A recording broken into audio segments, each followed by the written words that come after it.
Episode वहीं से शुरू होता है जहां पिछली बार खत्म हुआ था। मिल्की ने स्नेकी से पूछा था कि क्या उसकी नई बनाई गई स्ट्रेंथ एनहांसमेंट गोलियों को पहले सुअरों पर टेस्ट करना चाहिए। स्नेकी को यह सवाल अजीब लगा क्योंकि उसने इस इलाके में अब तक एक भी सुअर नहीं देखा था, लेकिन जब उसने सामने देखा तो उसकी आंखें फटी की फटी रह गईं। वो सुअर नहीं थे, वो तो विशाल म्यूटेटेड चूहे थे। स्नेकी पूरी तरह चौंक गया।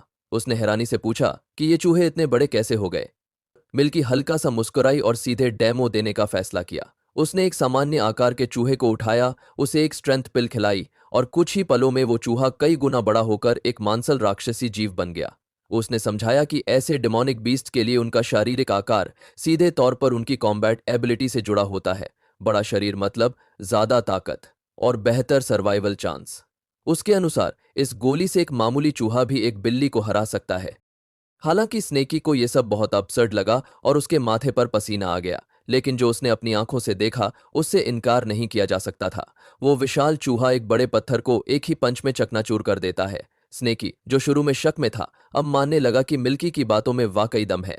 इंसानों की तरह नहीं, बेश की असली ताकत उनकी रॉ फिजिकल पावर होती है और वहां साइज ट्रूली मैटर्स। जब स्नेकी पूरी तरह कन्विंस हो गया तो मिल्की ने एक गोली उसके मुंह में डालने की कोशिश की ताकि वो खुद इसका अनुभव कर सके, लेकिन स्नेकी ने उसे रोक दिया। उसने कहा कि वो उसकी कोशिश की सराहना करता है, लेकिन पहले इसे किसी ह्यूमन कल्टिवेटर पर टेस्ट करना चाहता है। मिल्की ने उसके सावधानीपूर्ण रवैये को समझा और उसे कई प्रकार की गोलियां पैक कर दी। माइनर रिप्लेनिशिंग पिल, डिवाइन इंक्रीजिंग पिल, बोन एनहांसमेंट पिल और ब्लड रिप्लेनिशिंग पिल, जो सभी कल्टिवेटर्स के बीच आमतौर पर इस्तेमाल की जाती हैं। स्नेकी ने अनिच्छा से वो पाउच स्वीकार कर लिया, लेकिन सुरक्षा की दृष्टि से उसने उस पर एक खोपड़ी का निशान बना दिया। मिल्की ने इसे गलती से एक सीक्रेट सिग्नल समझ लिया ताकि अगर पाउच खो जाए तो पहचाना जा सके। स्नेकी ने ज्यादा एक्सप्लेनेशन देने से बचते हुए मान लिया और कहा कि यह निशान बताता है कि अंदर की चीजें बेहद कीमती हैं और किसी को नहीं दिखानी चाहिए। जाने से पहले स्नेकी ने मिल्की से कहा कि वो अपना काम जारी रखे क्योंकि उसे कुछ जरूरी काम निपटाना है। मिल्की को थोड़ी चिंता हुई, शायद ये पीछा कर रहे दुश्मनों से बचने की कोई योजना थी। लेकिन सौभाग्य से डॉगी जाने से पहले पूरे इलाके में डिटेक्शन टॉलिस्मन सेट कर गया था। अगर कोई इंसान इस एरिया में घुसता तो तुरंत पता चल जाता। इससे स्नेकी को कुछ हद तक मानसिक शांति मिली और वो कल्टीवेशन के लिए निकल पड़ा। फिर भी उसके मन में मिल्की की गोलियों को लेकर थोड़ा संशय बाकी था। उनका प्रभाव असामान्य रूप से ज्यादा था, लगभग अप्राकृतिक। उसने सोचा, अगर मिल्की ने कभी जहर बनाना शुरू कर दिया तो वो विचार ही डराने वाला था। उसकी आम गोलियां इतनी पावरफुल थीं कि अगर उसने कभी जहर बनाया तो वो या तो खुद को जहर दे बैठती या फिर पूरे गांव को खत्म कर सकती थी। इसलिए किस्मत को ज्यादा न ललकारते हुए स्नेकी ने ध्यान कल्टीवेशन पर केंद्रित किया। पर्पल क्लाउड सेक्ट से हुई भीषण लड़ाई में उसके मोस्टली पपेट्स तबाह हो गए थे। अब बस एक छोटी कमजोर इन्वेस्टिगेशन स्नेक ही बची थी। ये उसकी स्ट्रैटेजी में एक बड़ा गैप था। बिना मटेरियल के नए पपट बनाना नामुमकिन था और वो सिर्फ हेवनली पपट सेक्ट से ही मिल सकते थे। फिर भी इस पहाड़ी इलाके में पत्थरों की भरमार थी। उसने सोचा, क्यों ना अभी के लिए स्टोन पपट्स ही ट्राई कर लिए जाएं। हालांकि थोड़े क्रूड थे, लेकिन उसके बनाए हुए पत्थर के पपेट्स की ताकत काय रिफाइनमेंट रेल्म के मिड स्टेज के बराबर थी। ये बेसिक टास्क्स और सामान्य मूवमेंट्स कर सकते थे, लेकिन कोई टेक्निक्स नहीं चला सकते थे। इनका इकलौता अटैक था पत्थर फेंकना। उसे पता था कि हेवनली पपेट सेक्ट का कोई भी मेंबर इसे देखकर हंसे बिना नहीं रह पाएगा, लेकिन अभी के लिए उसके पास और कोई ऑप्शन नहीं था। स्नेकी ने एक दुर्लभ क्षण में आभार महसूस किया। उसे अर्थ स्पिरिचुअल रूट मिला था, यही उसका सबसे बड़ा एडवांटेज था। उसने जब स्टोन थ्रोइंग टेक्निक ट्राई की तो एक बड़ा पेड़ चकनाचूर हो गया। एक पपेट की ताकत औसत हो सकती थी, लेकिन जब ये साथ में हमला करते तो उनकी कंबाइंड पावर को नजरअंदाज नहीं किया जा सकता था। इस पूरे घटनाक्रम ने स्नेकी को न केवल रणनीतिक रूप से सतर्क बनाया, बल्कि उसे यह भी एहसास हुआ कि टेक्नोलॉजिकल एडवांसमेंट और प्रयोग की शक्ति किसी भी ट्रेडिशनल कल्टीवेशन को नए स्तर पर ले जा सकती है। स्नेकी ने खुद से बड़बड़ाते हुए कहा, अगर एक पपेट काफी नहीं है तो संख्या से जीतूंगा। अगर 30 काम नहीं करते तो 50 भेजूंगा और अगर 50 भी फेल हो गए तो 100 भेजूंगा। इस ठान लेने वाली सोच के साथ उसने और पत्थर तोड़ना शुरू कर दिया, यहां तक कि ग्रेनाइट में खुदाई तक कर डाली। अब उसका मकसद साफ था, उसे यह देखना था कि वो एक साथ कितने पपेट्स कंट्रोल कर सकता है। फिलहाल उसने अपना टारगेट 500 रखा। जल्द ही उसकी स्टोरेज बैग पूरी तरह भर गई, लेकिन सौभाग्य से उसके पास बैकअप स्टोरेज जेटस्टोन अब भी मौजूद था। तभी डॉगी द्वारा लगाए गए डिटेक्शन टैलिस्मानों में से एक एक्टिव हो गया। स्नेकी को लगभग 30 मील दूर किसी की मौजूदगी का संकेत मिला। वो थोड़ा रुका, ये समझ नहीं पाया कि सामने कोई आम राहगीर है या कोई कल्टिवेटर। अपनी लोकेशन को डिवाइन कॉन्शियसनेस से रिवील न करना चाहने की वजह से उसने एक सुरक्षित तरीका चुना। एक स्नेक पपेट को जांच के लिए भेजा। जैसे ही पपेट नदी किनारे पहुंचा, उसे पानी के पास एक आदमी बेहोश पड़ा मिला। पपेट करीब गया और स्नेकी ने उसकी आंखों से देखा। उस आदमी के कपड़े माउंटेन मूविंग सेक्ट के थे। जब उसने और गौर से देखा तो पहचान गया, ये वही आदमी था जिसे उसने पर्पल क्लाउड सेक्ट में देखा था, बुरी तरह घायल और पूरी तरह बेहोश। स्नेकी ने एक पल भी नहीं गंवाया। अपनी सोनिक कैननबॉल स्किल एक्टिव करते हुए वो सीधा वहां पहुंचा।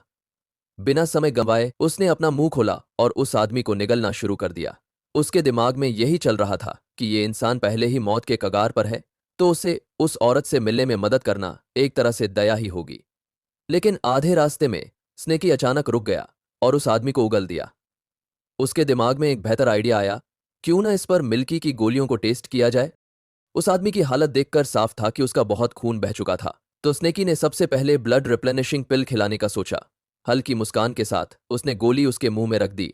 उसके मन में पहली बार किसी इंसान की जान बचाने का विचार आया, और शायद ये एक अच्छा काम गिना जा सकता था। लेकिन जो हुआ उसने स्नेकी को चौंका दिया। आदमी के घाव तेजी से भरने लगे। स्नेकी थोड़ा पीछे हटा और एहतियात के तौर पर उसे अपनी गोल्डन रस्सी से कसकर बांध दिया, पर जल्दी ही हालत बिगड़ गई। उस आदमी का शरीर कांपने लगा और उसके मुंह से खून फव्वारे की तरह निकलने लगा। स्नेकी स्तब्ध रह गया। गोली का असर जरूरत से ज्यादा था। इतना खून निकला कि वो आदमी हवा में तैरने लगा, जैसे अभी आसमान की ओर उड़ जाएगा। अगर स्नेकी ने उसे रस्सी से बांधा न होता तो शायद वो सच में उड़ जाता। घबराहट में स्नेकी ने खून रोकने की कोशिश की। पहले उसके मुंह को बांधा, लेकिन फिर खून कानों से बहने लगा। जब कान बंद किए तो फिर मुंह से फूट पड़ा, और कोई रास्ता ना देख स्नेकी ने सीधे उसकी मुंह में मोटी रस्सी ठूंस दी, जिससे वो बेहोश मरीज और भी ज्यादा तकलीफ में आ गया। चिढ़कर स्नेकी ने उसे एक जोरदार थप्पड़ मारा, इतना जोर से जैसे कोई ट्रक से टकराया हो। विडंबना ये रही कि थप्पड़ काम कर गया। खून बहना पूरी तरह बंद हो गया। स्नेकी, जो अब भी पसीने में भीगा हुआ था, ने राहत की सांस ली। उसने निष्कर्ष निकाला, ब्लड रिप्लेनिशिंग पिल वाकई असरदार है, लेकिन इसे कंट्रोल में रखना जरूरी है। बेहतर होगा कि इसके साथ एक टेल स्लैब भी हो। अब जब वो आदमी स्थिर था, स्नेकी उसके सीने पर चढ़ा और उसे जगाने की कोशिश करने लगा, लेकिन वो अब भी रिस्पॉन्स नहीं कर रहा था। तभी उसकी नजर उस आदमी के पाउच पर पड़ी। न कोई धन्यवाद, न होश में आने की कोई उम्मीद, तो स्नेकी ने सोचा, इलाज का बिल तो वसूल करना ही चाहिए। उसने पाउच खोला और अंदर था सिर्फ एक सूखी ब्रेड और कुछ अचार। स्नेकी की आंखें फटी रह गईं। उसने अपनी जिंदगी में कभी इतना गरीब इंसान नहीं देखा था।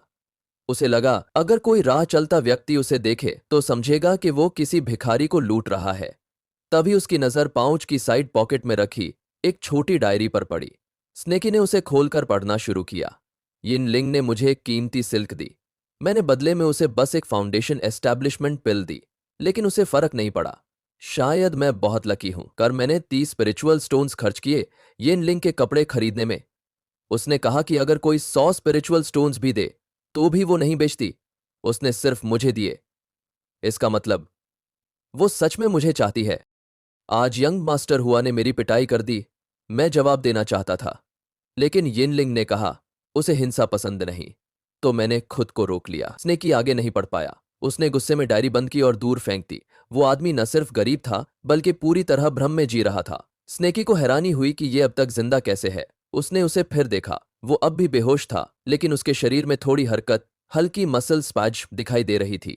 शायद वो कोमा में था। एक अजीब सी दया का भाव स्नेकी के मन में आया। आदमी चाहे कितना भी हो, था तो इंसान ही, और जब इतनी दूर तक मदद कर ही चुका था तो क्यों ना आखिर तक किया जाए। उसने अपने पाउच से डिवाइन अवेकनिंग पिल निकाली।